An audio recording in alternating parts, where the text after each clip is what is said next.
You're ready for a deep dive into ancient Greece, but not the usual myths and legends this time. You're right. We're going to be exploring the life and philosophy of Aristippus of Cyrene, Oh, yeah, Aristippus. a student of Socrates, with a pretty radical take on life that might surprise you. Yeah, definitely a fascinating figure. So picture this prioritizing pleasure above all else. Hmm.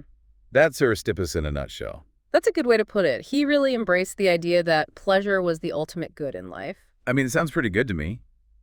I guess the question is, how do you actually live that way? Well, that's what we're going to be exploring today. Awesome. Even back in the 5th and 4th centuries BCE, people were already debating the best way to live. Yeah. You had Socrates, who, as you know, was all about virtue. Right. But his student Aristippus saw things differently and really shook things up in Athenian society. I'm picturing him as this kind of philosophical rebel, Yeah. challenging the status quo. Yeah, definitely a bit of a maverick. Didn't he travel all the way from Cyrene, modern-day Libya, just to study with Socrates? He did. It shows a real hunger for knowledge Yeah. and a willingness to go against the grain. And then there's the fact that he was the first of Socrates' students to actually charge for his teachings, Wow. something that Socrates apparently found deeply insulting. Wait, so he was like the first philosophical entrepreneur? You could say that. That's a pretty bold move, especially considering Socrates' emphasis on virtue and simple living. Right, it's a stark contrast. Talk about a philosophical clash. Exactly. And this difference really highlights the core of their philosophical divide. Okay, so Well, Socrates saw knowledge as inherently valuable, right? Mhm. While Aristippus saw its practical application and, yes, maybe even its market potential. So let's talk about this practical application of knowledge. Sure. So Aristippus developed a philosophy called ethical hedonism, Yeah. the idea that pleasure is the ultimate good in life. Mm-hmm. Now, before you think he's advocating for, all-out hedonism, there's more to it than meets the eye. You're right. It's not about just indulging in every whim. Aristippus believed in experiencing pleasure fully, but also emphasized self-control. Right. You shouldn't become enslaved by your desires. Okay. Think of it as savoring a piece of chocolate mindfully, not just diving headfirst into a chocolate fountain. Oh, I see. So it's all about balance. Exactly. Balanced indulgence. Okay, so balanced indulgence. Yeah. But how did Socrates react to this whole pleasure-first philosophy? Well, there was definitely tension. Yeah, I can imagine. Socrates, while he enjoyed life's pleasures, believed that virtue should always come first. Okay. He worried that the pursuit of pleasure could distract people from a life of moral excellence. Right. Other philosophers like Plato also criticized Aristippus for this. Didn't Plato actually write about Aristippus relaxing on a pleasure island while Socrates was about to face death? He did. It's in his dialogue, Phaedo. What a contrast. It's a pretty stark contrast. It really highlights their differing approaches to life. Socrates chose virtue and faced his fate with incredible courage. Meanwhile, Aristippus seemed to prioritize his own enjoyment even in the face of his teacher's impending death. It's the powerful image. Aristippus definitely seems like a complex and controversial figure. Definitely. But he wasn't just about indulging in pleasure, was he? No, not at all. He also had some pretty profound ideas about how to live a fulfilling life. I love how he distilled his philosophy into memorable quotes and stories. For instance, he said, "I possess, I am not possessed." That's a great one. What a powerful statement. It's all about taking control, isn't it? Yeah. Aristippus believed in mastering your desires and not letting material things define you. He wasn't saying to reject possessions altogether, but rather to avoid becoming consumed by them. Right. It's like he's saying you own your stuff. Your stuff doesn't own you. Exactly. It's a reminder to focus on what truly matters and not get caught up in the pursuit of material wealth. That's a great way to put it. And it connects to another intriguing idea of the concept of adapting circumstances to oneself rather than the other way around. Yeah, that's a key principle for him. He believed we have the power to shape our experiences and create our own happiness. Absolutely. That's a really empowering concept. Yeah. Instead of feeling like a victim of circumstance, you're taking control and shaping your life to fit your needs and goals. Yeah. It's like taking that classic "when life gives you lemons, make lemonade," saying to a whole new level. Precisely. Aristippus challenges us to be active participants in our own lives, not just passive bystanders. Love that. And when it comes to pleasure, he believed in finding that sweet spot between indulgence and restraint. He famously said, "It is not abstinence from pleasures that is best, but mastery over them without ever being worsted." So he's not advocating for living like a hermit devoid of all pleasure. Not at all. Okay. He's saying that true mastery lies in enjoying pleasure responsibly without letting it control you. You're the captain of your ship, so to speak, navigating the waters of pleasure with skill and wisdom. Speaking of ships, there's this incredible story about Aristippus getting shipwrecked. Yes, the famous shipwreck. This story really captures Aristippus's resilience and ability to find hope in the most unexpected places. Imagine this. You're shipwrecked, washed ashore on some unknown coast. Most people would panic, right? I think I would. But not Aristippus. He spots geometric figures drawn in the sand and exclaims, "Let us be of good cheer, for I see the traces of man." Wow. We go, why was he so relieved to see geometric shapes? It's not like they were a rescue boat. Because those shapes meant that other humans had been there before, which signaled the possibility of rescue. Oh, I see. It was a sign of civilization, a glimmer of hope. Instead of giving in to despair, Aristippus focused on what he could control, his attitude and his response to the situation. That's incredible. He saw opportunity where others would have seen only disaster. It's like he was hardwired for optimism. What happened next? Did they get rescued? They did. They eventually made it to the city of Rhodes, and Aristippus, being the charismatic philosopher, he was quickly charmed. The locals he engaged in philosophical discussions received gifts, and even managed to get new clothes and supplies for himself and his companions. So even shipwrecked and stranded, he managed to turn things around. He did classic Aristippus. He was a true survivor. He was. And before leaving Rhodes, he sent a message back home with his companions, Yeah, this is an interesting part of the story. telling them to tell his children that they should be provided with property and resources of a kind that could swim with them even out of a shipwreck. Yeah, what do you think he meant by that? Okay, that's a head-scratcher. It's obviously not about literal swimming lessons, right? Right, he was talking about inner resources, about developing knowledge and skills that can't be taken away even in the face of adversity. Okay. Qualities like adaptability, resilience, resourcefulness, and even a sense of humor, the kinds of things that help you stay afloat no matter what life throws your way. Wow, that's a powerful message. Yeah, it's about investing in yourself. He's basically saying that true wealth isn't about material possessions, but about the strength of your character and your ability to navigate life's challenges. Exactly. And it invites us to ask, what are those inner resources that we possess? This is giving me a whole new perspective on how to approach life's inevitable challenges. Yeah. I'm starting to see why Aristippus was so much more than just the pleasure guy history often makes him out to be. Absolutely. And we've only just scratched the surface. There's so much more to uncover about this fascinating philosopher and his enduring legacy.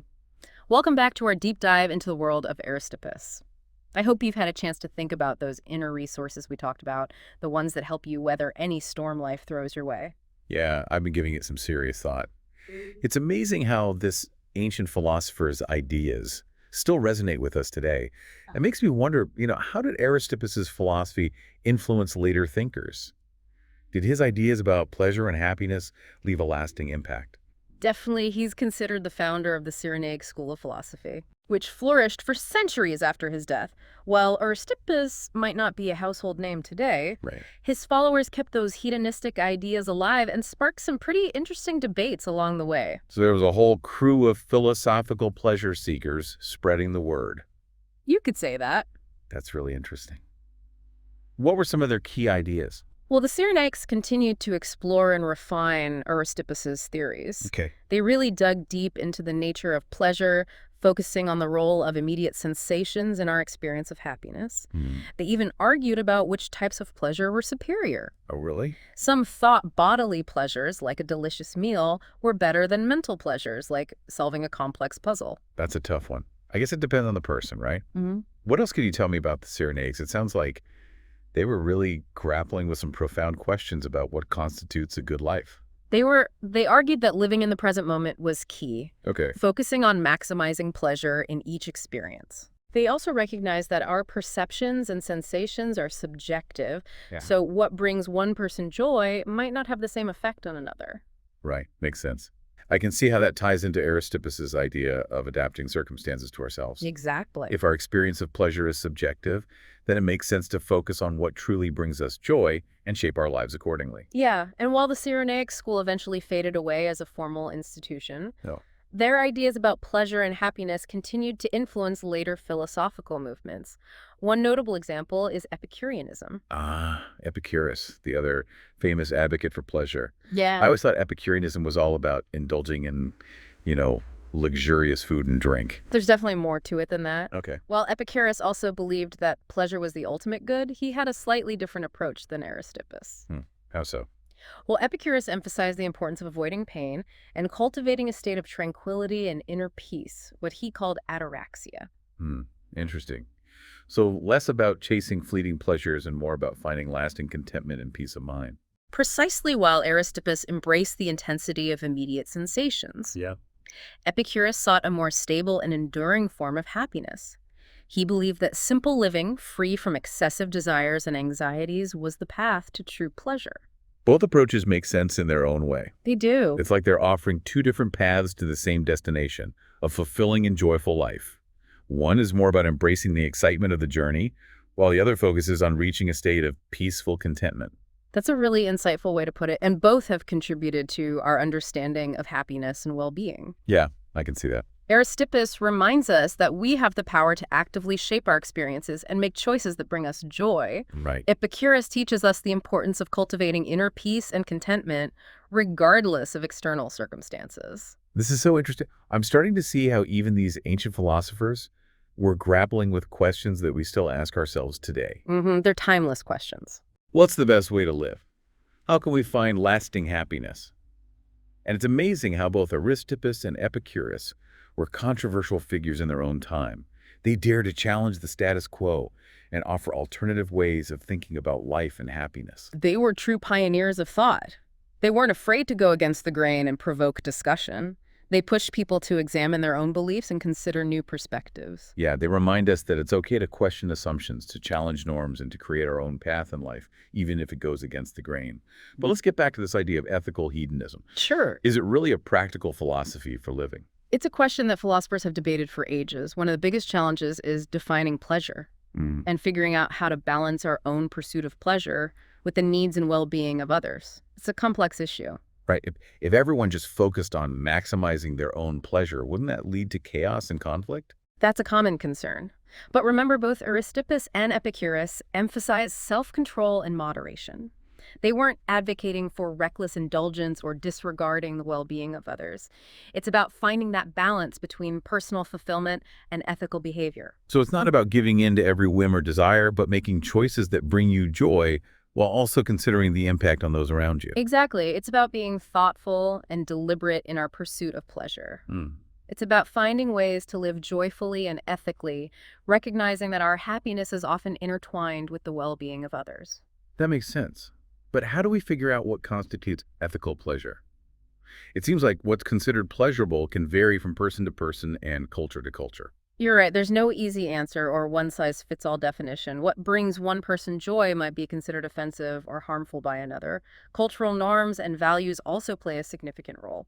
So it's about being sensitive to those differences and finding ways to pursue our own happiness while also respecting the values and boundaries of others. Absolutely. It requires empathy, self-awareness, and a willingness to consider different perspectives. It's about having open and honest conversations about what matters to us and finding ways to live harmoniously in a world of diverse values and beliefs. This is giving me a lot to think about. Yeah. It's clear that ethical hedonism isn't just about indulging in fleeting pleasures. It's a complex and nuanced philosophy that challenges us to examine our values, our choices, and our understanding of what it means to live a good life. You've hit the nail on the head. It's about taking a conscious and mindful approach to our pursuit of happiness, recognizing that true fulfillment often comes from finding balance and practicing moderation and considering the well-being of others. It's like Aristippus and Epicurus are offering us a framework for navigating the complexities of life, Yeah, a set of tools. a way to find joy and fulfillment while also living ethically and responsibly in a diverse and interconnected world. They certainly provide us with some valuable insights and thought-provoking questions. Definitely. And their emphasis on adaptability, self-awareness, and the nuanced pursuit of pleasure continues to be relevant even in our modern world. I'm struck by how much wisdom we can glean from these ancient thinkers.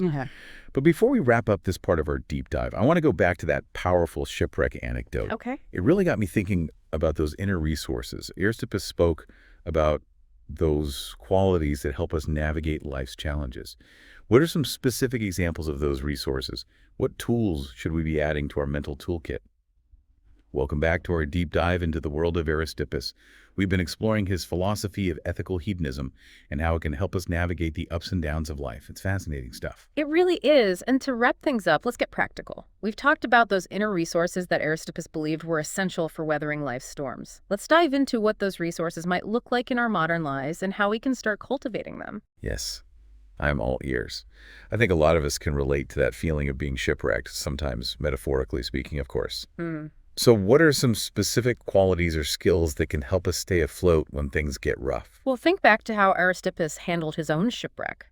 He didn't panic. Right. He adapted to the situation and even found a way to thrive in a foreign land. Yeah. That adaptability is a crucial inner resource. It's like he embraced the challenge as an adventure, not a setback. Yeah. But how can we become more adaptable in our own lives? Yeah. It's easy to say be more flexible, but it's a whole other thing to actually put it into practice. You're absolutely right. It takes conscious effort and practice. One way to build that adaptability muscle is to actively seek out new experiences, even if they push you a bit outside your comfort zone. So step outside that comfort zone. That's Like right. it. What are some examples? It could be anything from trying a new hobby to traveling to a new place to simply striking up a conversation with someone you wouldn't normally talk to. Each time you do something that stretches you a little, you're building your capacity to adapt to new and unexpected situations. It's like giving your brain a workout, expanding your horizons, and challenging your perspective. Exactly. And each time you successfully navigate a new experience, you're building confidence in your ability to handle whatever life throws your way. Okay, so adaptability is key. What other inner resources did Aristippus emphasize? Self-awareness was another big one. Aristippus believed in knowing yourself, Okay. understanding your strengths and weaknesses, and being honest about what truly brings you pleasure. That makes sense. If you're going to pursue pleasure is the ultimate good, you better know what actually brings you joy. Right. Absolutely. It's about being mindful and intentional in your choices. Right. You're not just chasing every fleeting pleasure, but focusing on those that align with your values and contribute to your overall well-being. I think we all know those people who seem to be constantly chasing the next thrill or material possession, Yeah. but they never seem truly happy. Right, and that's where self-awareness comes in. It's about asking yourself, what truly brings me joy? What activities or experiences make me feel alive and fulfilled? Once you have a better understanding of your own values and desires, you can start making choices that lead to genuine and lasting happiness. So self-awareness is like having an internal compass that guides you toward the things that truly matter. Exactly. And it ties in beautifully with Aristippus' idea of adapting circumstances to yourself. If you know what you value and what brings you joy, you can start shaping your life to create more opportunities for those experiences. You're not just passively accepting whatever comes your way, but actively creating a life that reflects your deepest desires and aspirations. It's like taking control of your own destiny, becoming the architect of your own happiness. Precisely. And let's not forget about those practical skills and knowledge that Aristippus saw as inner resources. Yeah, like what kinds of things? Things like problem solving, critical thinking, communication, and even a bit of financial literacy can all help you navigate the challenges of life. It's like having a well-stocked toolkit for dealing with whatever comes your way. You might not always know what tools you'll need, but you're prepared for anything. And remember that shipwreck story. Aristippus didn't just sit on the beach and wait for rescue. He used his resourcefulness to find food, shelter, and even connect with the locals.